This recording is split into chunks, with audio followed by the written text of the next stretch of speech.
Passengers is a new sci-fi movie starring Chris Pratt and Jennifer Lawrence. Now, when I saw the trailer for this movie, I was very much looking forward to it because, I mean, Jennifer Lawrence and Chris Pratt, if there's one thing they're both really good at, it's acting. And the fact that they're both on, like, what looks like a futuristic spaceship and then things go wrong in the spaceship had me sitting there like, this could be interesting. And now that I have seen it, how is it really?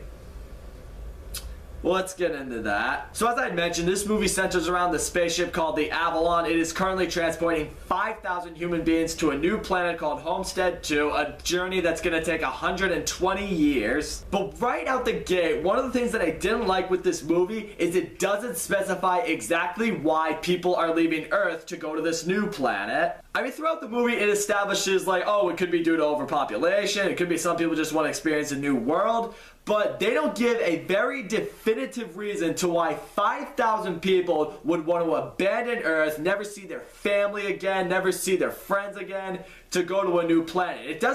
It never really specified that, and I thought that was a problem. So as I mentioned, this journey is 120 years long, so in order to keep the human beings on this ship alive, they're all placed in these stasis pods to just hibernate throughout the journey, and then around 4 months to prior when they get to Homestead 2, that's when they wake up. Unfortunately for one passenger, a mechanical engineer played by Chris Pratt, his hibernation pod malfunctions for some reason, and he wakes up 90 years too soon. And immediately as he wakes up, because he's a mechanical engineer, he tries to see if he can tinker with the hibernation pod and see if he can find a way to put himself back to sleep, but unfortunately, there's nothing he can do. So knowing that he probably has no way to go back to sleep, he ultimately decides to just spend the first year just enjoying life on the ship. And right here is where the movie at least had me intrigued, because we see right here that this ship is actually pretty fucking cool. I mean, there's a basketball court that you can play on, there are movies you can watch, there are these spacewalk things, you can go outside on the ship and experience outer space. And of course, for a while, Chris Pratt is really enjoying himself, because who wouldn't?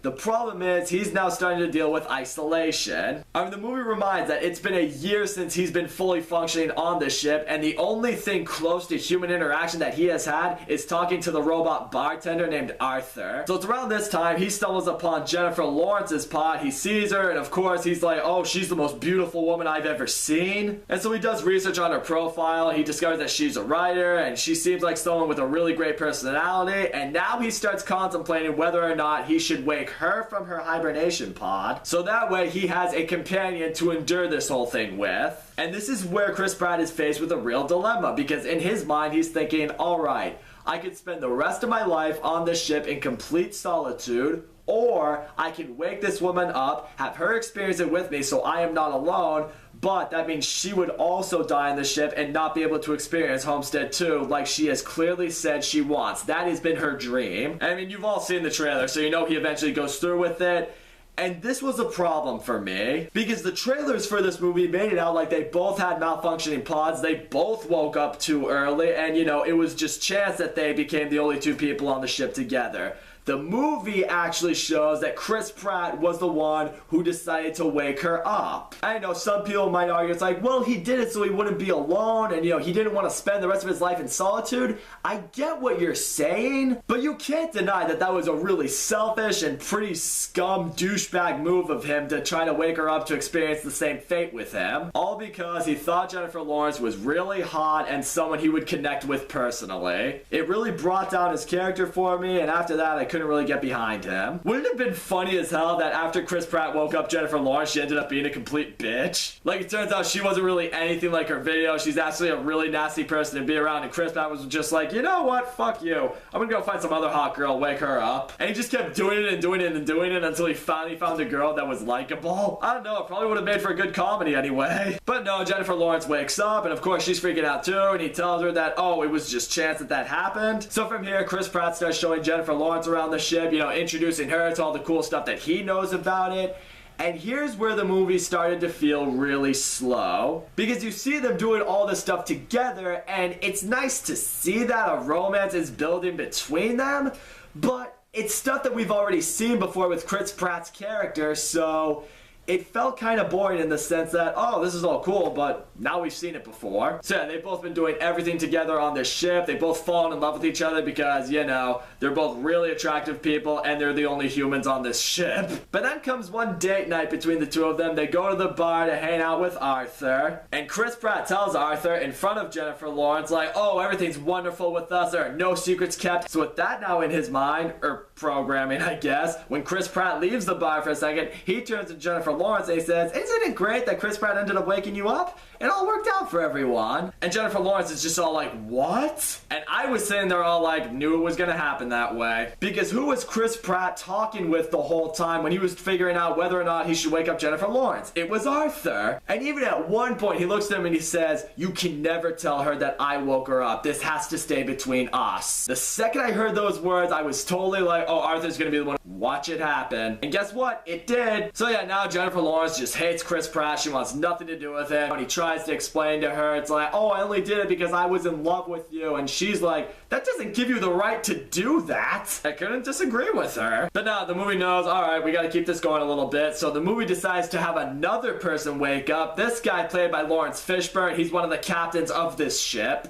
And because of his knowledge in the ship, he shows Chris Pratt and Jennifer Lawrence that the ship is for some reason having a lot of malfunctions that it doesn't usually have. Unfortunately for Lawrence Fishburne, he can't really tend to these repairs himself because the way that his pod malfunctioned has left him very, very sick. So eventually he's gonna die after being in the movie for like, I don't know, 7 minutes. But before he dies, he tells the two of them what they need to do, and then he gives them his ID badge, which gives them access to a lot more in the ship. And I was sitting there like, oh man, that thing's totally gonna play a huge part later. It's probably gonna save one of their lives. And that's such a problem with this movie. It was very, very predictable throughout most of it. The movie also doesn't officially establish why the ship is having these problems when it had never had these problems ever before. I mean, the movie establishes that, oh, it's possible these meteorites crashed into the ship and caused these malfunctions, but the ship is meteorite-proof. And because the ship is said to be meteorite-proof, it has it sitting there like, so why did these meteorites break it? You see, it's a bunch of questions raised that never really get answered. And it's stuff like predictability and not knowing what the hell happened to the ship that makes the climax of this movie really not as enjoyable as you'd like it to be because you know how it's gonna all end. Chris Pratt has to go out onto the space deck of the ship to vent a fusion reactor that will essentially cure the ship of its problems. And Jennifer Lawrence has to open this vent for Chris Pratt to do this, which will probably kill him, but it will solve the problem. And in this moment, Jennifer Lawrence is just all like, oh no, I love you, I can't lose you, even though I was furious at you 5 seconds ago. So yeah, they do it, the problem is solved, the ship is fixed, and Jennifer Lawrence then uses her own spacesuit to go out and save Chris Pratt to bring him back inside. Except Chris Pratt is dying, the only way to bring him back is to resuscitate him. But don't worry, Jennifer Lawrence is able to do that by activating this machine to do it because she has Lawrence Fishburne's ID badge. So yeah, that brings her back to life. Everything's now great between them. And Chris Pratt even says that he can use this machine to put Jennifer Lawrence back to sleep,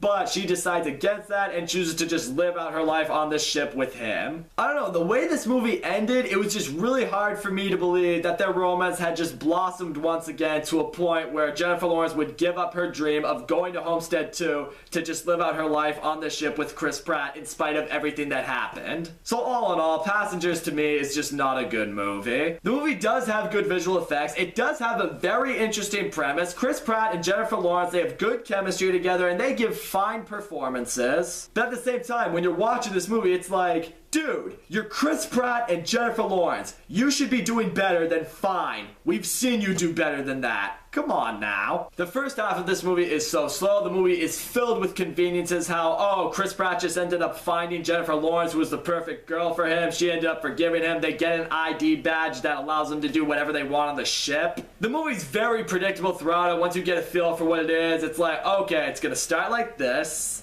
then it's gonna go like this, and then it's gonna end like this. And in the end, this is definitely one of the major disappointments of the year. Seriously, looking back on this year, I was looking forward to this day because I thought, alright, Passengers looked like it's gonna be really awesome. This is a movie I definitely need to see before I make my top 10 best of 2016 list. And now that I have seen it, I can tell you that it's probably gonna show up on a different top 10 list this year. So that's all I gotta say, guys. Thank you so much for watching my video. Don't forget to leave a comment, like, subscribe, and I will see you all next time.